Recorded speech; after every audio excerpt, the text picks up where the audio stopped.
In the name of the Father, and of the Son, and of the Holy Spirit. Amen. Whither may I go from thy Spirit?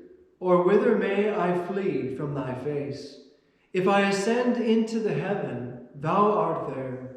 If I lie down with the dead, thou art present. If I lay hold of the wings of the dawn, if I dwell in the farthest part of the sea, even there shall thy hand lead me, and thy right hand shall hold me. We come to the great question of what do we mean when we say God is all present?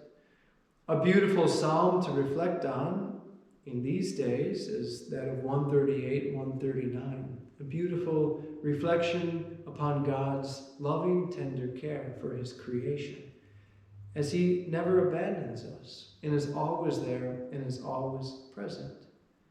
But what do we mean when we say God is all present?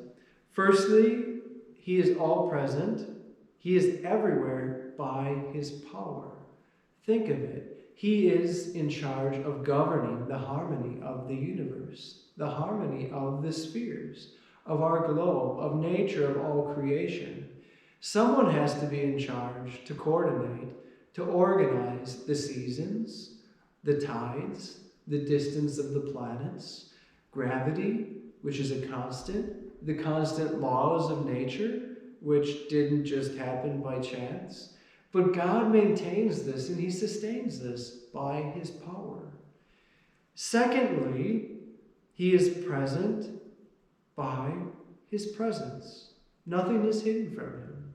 Knowing himself, he knows all things.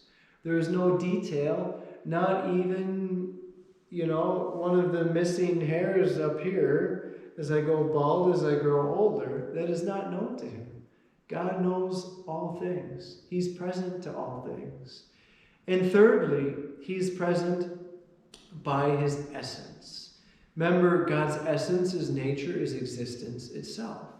The most common thing that everything has in common is the fact that we exist.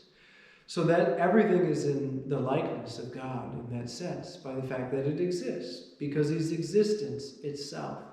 So he's present to all that exists by keeping it in existence. Remember we said earlier, if God stopped thinking of us for 1 second, if he stopped loving us for 1 second, we would cease to exist. But God would not do that because that would imply a contradiction. He created everything good. And he is goodness itself. So he's going to keep it in existence because he is the cause of all that is.